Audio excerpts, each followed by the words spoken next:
నా పేరు చందన మంజునాథ్. నేను పుట్టింది, పెరిగింది అన్నీ మైసూర్‌లోనే, కర్ణాటక.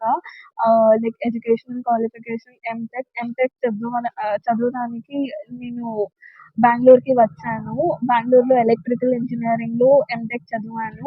అదయినప్పుడు అక్కడే క్యాంపస్ ప్లేస్‌మెంట్స్ అయింది. గ్రీవ్స్ ఎలక్ట్రిక్ ಕಂಪನಿ అని. ಲೈಕ್ ಕಂಪನಿನೂ ವರ್ಕ್ ಮಾಡ್ತಾ few days down the lane ಗುರು ಪರಿಚಯ ಆಯ್ತು. ಸೊ ಆ ಪರಿಚಯ ಲೈಕ್ ಫ್ರೆಂಡ್‌ಶಿಪ್ ಇಂದ ಲವ್ ಇದಾಯ್ತು. ಇದಾದ್ಮೇಲೆ ಗುರು ಲೈಕ್ ತುಂಬಾನೇ చాలా ప్రామిసెస్ ఇచ్చింది. ఈ లైక్ మేమిద్దరు డేట్ చేస్తే అది పెళ్లి కోసమే ఇలాంటియన్నీ చెప్ చెప్పనైతే వాళ్ళు పేరెಂಟ್ಸ್, ಟೀಚರ್ಸ್ అని ಆ ನಂಬಕతో ಓಕೆ ಫೈನ್ ಇಂಥ ಸ್ಟೂಡೆಂಟ್ಸ್‌ಗೆ ಲೈಕ್ ಹೇಳ್ಕೊಡ್ತಾರೆ, ಮಗನ್ನ ಕರೆಕ್ಟಾಗಿ ಬೆಳೆಸಿರ್ತಾರೆ ಅನ್ನೋ ಒಂದು ನಂಬಿಕೆ ಮೇಲೆ ಒಪ್ಕೊಂಡೆ. ಒಪ್ಕೊಂಡ್ಮೇಲೆ ಲೈಕ್ ಹೌದು, ಇಬ್ರೂನು ಸೇಮ್ ಕಂಪನೀಸಲ್ಲೇ ಇದ್ದಿದ್ದು. ಗ್ರೀವ್ಸ್ ಎಲೆಕ್ಟ್ರಿಕ್ ಮೊಬಿಲಿಟಿ, ಅದಾದ್ಮೇಲೆ ಓಲಾ ಎಲೆಕ್ಟ್ರಿಕ್. ಸೊ ಸ್ಟಾರ್ಟಿಂಗಲ್ಲಿ ನಮ್ಮ ವಿಷಯ ಫಸ್ಟ್ ಟೈಮ್ ಲೈಕ್ ಗುರು ಅವ್ನ ಪೇರೆಂಟ್ಸ್ ಹತ್ರ ಹೇಳ್ಕೊಂಡಾಗ ಆಂಟಿಗೆ, ಗುರು మదర్‌కి నచ్చదు ఇనీషియల్లీ. లైక్ గురు ఆ టైంలోనే చెప్పాడు. నా ముందే చెప్పాడు. లైక్ మేమిద్దరు బెంగుళూరులో ఒకే లైక్ సేమ్ ప్లేస్‌లోనే ఉన్నాం కదా! నా ముందే చెప్పింది. మిమ్మల్ని వదులుతా, తనని వదలను అని లైక్ చెప్పినప్పుడు వాళ్ళు మదర్‌కి భయమేసి ఓకే ఫైన్ అని ఒప్పుకున్నారు. ఇదయినప్పుడు లైక్ ఆగస్ట్‌లోనే వాళ్ళు మా ఇంటికి లైక్ నా పేరెంట్స్ ఇక్కడికి వచ్చి అందరూ మాట్లాడారు. అన్నీ అయింది. ఇదయినప్పుడు ఈ టైంలోనే నాకు ఒక ఇంటర్నేషనల్ కంపెనీలో మంచి ఆఫర్ వచ్చింది. సో నా సాలరీ గురు కైనా ఎక్కువ అయింది. ఇది ఆంటీకి తట్టుకోలేకపోయారు. సో చిన్ని చిన్ని మాటలు అన్నీ పెద్దది చేశారు. సో ఏదో ఒక డౌరీ విషయం వచ్చింది. లైక్ కొంచెం ఎక్కువ అడిగారు. నా పేరెంట్స్‌కి ఏ ప్రాబ్లమ్ లేదు. నా నా అల్లుడు కదా! నేనిస్తా అని మా ఫాదర్ చెప్పినారు. నేను అడిగాను. అవును ఆంటీ, అది చాలా ఎక్కువ అయింది.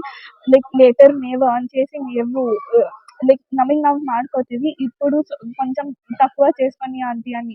అది అది కాదు, ఇది కాదు అని నా మీద కూడా లైక్ ఎగరించి లైక్ చిన్న చిన్నదాన్ని పెద్దది చేసి ఆంటీ ఇప్పుడు ఇక్కడికి వచ్చాను. లైక్ మైసూర్‌లో కూడా నేను కంప్లెయింట్ చేసి వాళ్ళు పెళ్లి ఇలా మాటలను ఆయింది. అయినప్పుడు కూడా వాళ్ళు క్యాన్సిల్ చేశారు. ఏం చేయాలని చెప్తే వాళ్ళు పెళ్ళికి ఒప్పుకొని అబ్బాయి అక్కడి నుంచి పారిపోయాడు. లైక్ నాకు తెలీదు ఇక్కడ లైక్ తను ఇక్కడికే వచ్చాడు.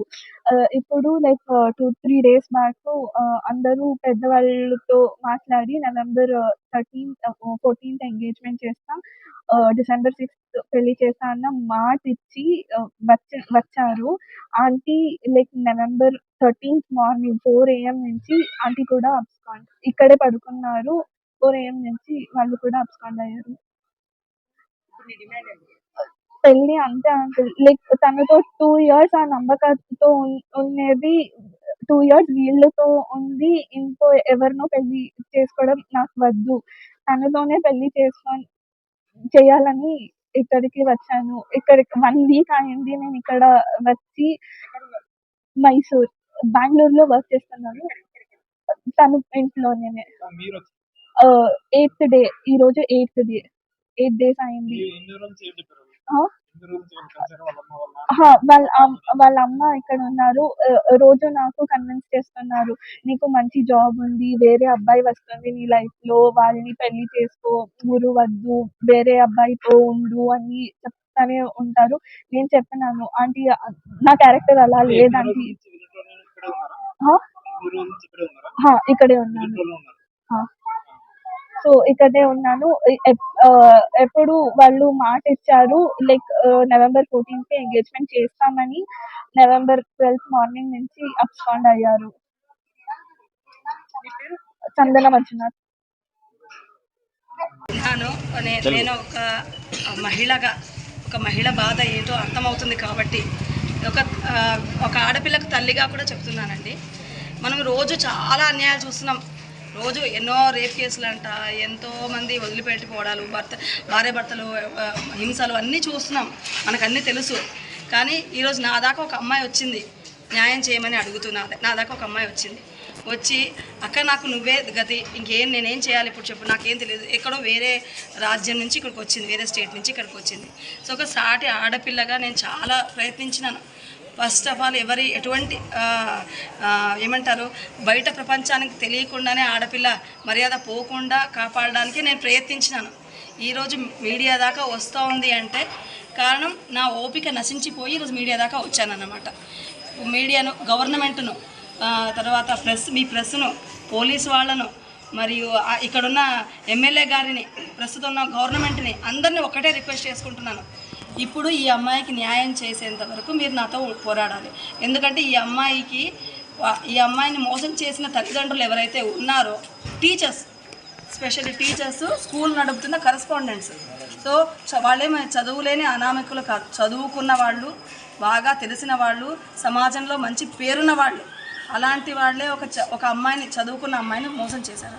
సో దయచేసి అందరికీ చేతులెత్తి దండం పెడుతున్నాను, అమ్మాయికి న్యాయం చేసేందుకు అందరు కదిలిరండి. స్కూల్ పేరేమో బాలాజీ విద్యాలయ, హనుమాన్ నగర్. అందరికీ ఒకటే విన్నపం. ఏం మోసం జరిగింది? ఆ అమ్మాయికి ఇద్దరు ప్రేమించి పెళ్లి చేసుకుంటానని చెప్పి 2 సంవత్సరాలు ఆ అమ్మాయిని అన్ని రకాలుగా ఉపయోగించుకొని వదిలేసి పారిపోయారు. పెళ్లి చేసుకుంటాననే మాట ఇచ్చి, వాళ్ళ తల్లిదండ్రులు మాట ఇచ్చి డిసెంబర్ 6కు పెళ్లి అని కూడా పెట్టుకొని పారిపోయినారు. అబ్బాయి పేరు గురు ఈశ్వర్ ప్రసాద్, తల్లిదండ్రుల పేరు బుగడే నాగరాజు, బుగడే నాగవేణి, మీ పేరు చెప్పండి. పద్మాదేశాయ్.